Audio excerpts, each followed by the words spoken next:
The Fall Classic is officially over as the Los Angeles Dodgers defeated the New York Yankees in 5 games.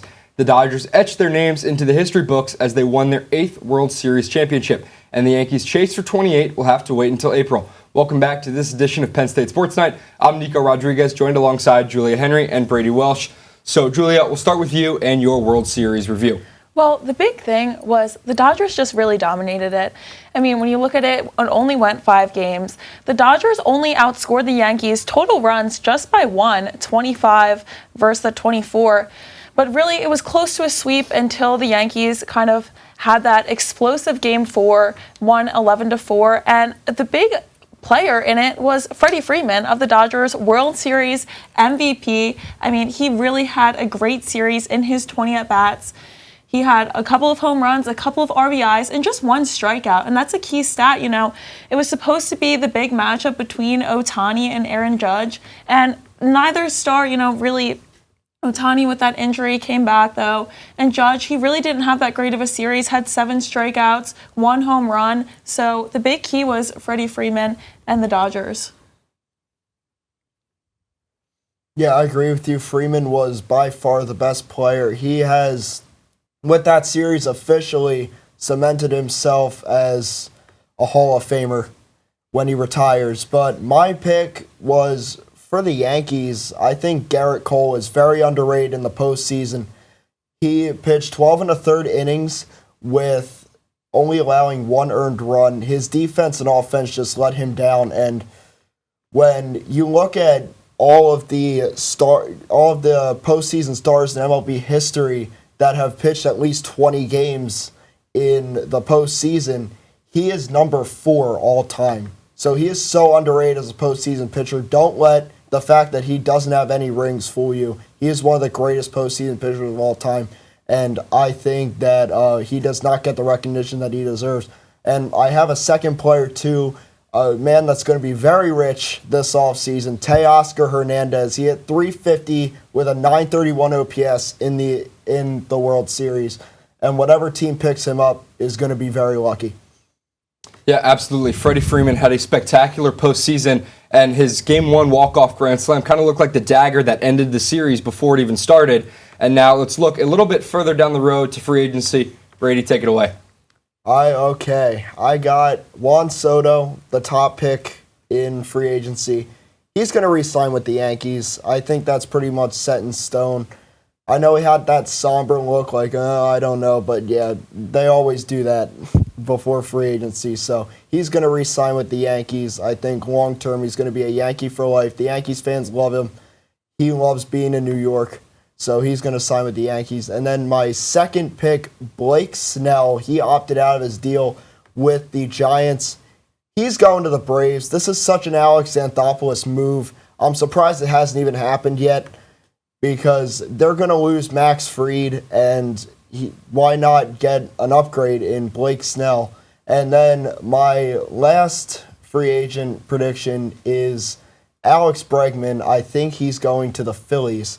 And the reason I think this is there have been reports recently that they have been shopping Alec Boehm. I think we have seen the last of Alec Boehm in Philadelphia. I think they're going to trade him, and then they're going to go get Alex Bregman, who's an experienced postseason bat, just as a little bridge to when Aiden Miller, who is their top prospect, he's going to probably be up in about 2 years. So I think they'll sign Alex Bregman as that kind of postseason bat to get them over the hump that they've been struggling with the last 3 years before Aiden Miller comes up. Yeah, those are definitely some interesting picks there. Some, changing around, some staying in Soto. And my thing in this free agency is it's very pitcher heavy. There's a lot of pitchers that are going to be moving around. You have Burns on the Orioles.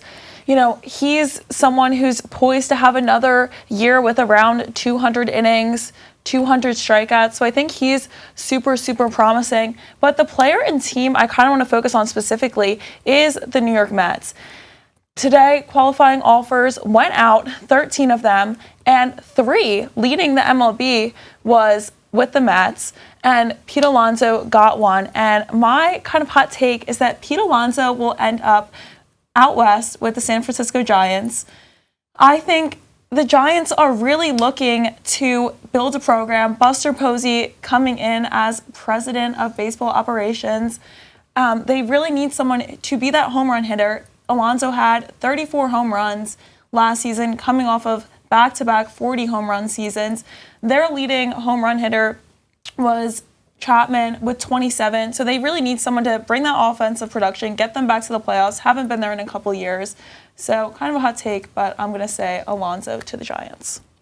Yeah, you both have some bold predictions, but before we wrap up, let's talk about two teams who are going to be playing in either a new location or a new stadium, the Athletics and the Rays. Brady, we'll take it back to you.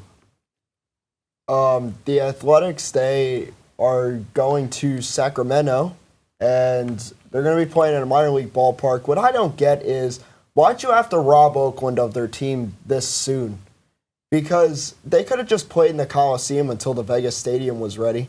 Why'd you just have to move to Sacramento? I really don't get it. They have a passionate fan base out in Oakland. I'm very sorry to any Oakland fan out there. You do not deserve this.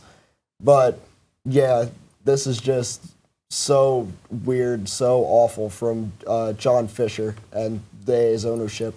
Yeah, and I can kind of talk more about this. Oakland A's they move to Sutter Health Park in West Sacramento, and the crazy thing is the capacity is 14,000. The average MLB stadium is around 30 to 50,000. Charles Schwab Field in Omaha, where the College World Series is played, holds 24,000. So it's home of the AAA affiliate of the San Francisco Giants, the Sacramento River Cats, and it's really going to be an intimate experience, but it comes with major league prices. The prices for season tickets are absolutely crazy out there. And the other key thing is they're going to be playing on artificial turf, which has been raised a lot of concerns within the MLB and that Players Association. And they'll be the only team to play on artificial turf and not have a retractable roof or a dome. So when it gets up to those 107-degree days, the turf could be up to 180, but between the River Cats and the A's, there's going to be over 150 games played there. So they said the grounds crew just can't maintain. There's no way a grass field could be maintained. So that's certainly going to be a key concern with injuries. And the other key thing to note is they're now the Athletics. Officially earlier in this week, they dropped Oakland completely from this name. So moving on, it'll be the Athletics in Sacramento for the next couple years till that stadium is ready on the Las Vegas Strip. Yeah. I love those points. You made. I did not know that the turf gets that hot on 100-degree days, but yeah, I do want to talk about the Tampa Bay Rays situation, though. The hurricane, as you can see, just completely destroyed their stadium. So they have pretty much three options. They can either go to Clearwater, go to Dunedin, I think that's what it's called, the home of the Blue Jays single-A affiliate, or they can ironically move to Tampa. So their stadium gets destroyed in St. Petersburg, so we moved the Tampa Bay Rays back to Tampa. So some poetic irony there.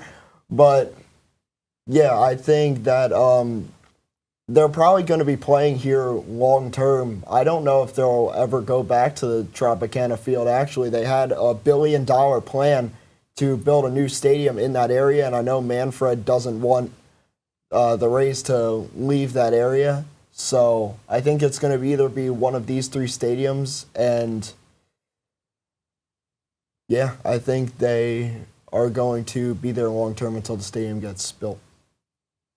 Yeah, you both make great points about the stadiums. It's going to be interesting to see how these two teams adapt. But as the temperature starts to get cooler, the stove is only going to get hotter. Come April, many teams may look very different after this offseason. For Julia Henry and Brady Welsh, I'm Nico Rodriguez. Thank you for tuning in to this edition of Penn State Sports Night. Hey everybody, thank you for tuning in to this edition of Penn State Sports Night. We hope you liked that segment. And we're sure there's other Penn State Sports Night segments that you are going to love as well. Be sure to subscribe to our YouTube channel for more content. And check us out on social media for updates and behind-the-scenes clips and pics. Follow us on Twitter at PSSN TV and on Instagram at PSU Sports Night to keep up with all the action. For all of us here at the Belisari Media Center, we are Penn State Sports Night.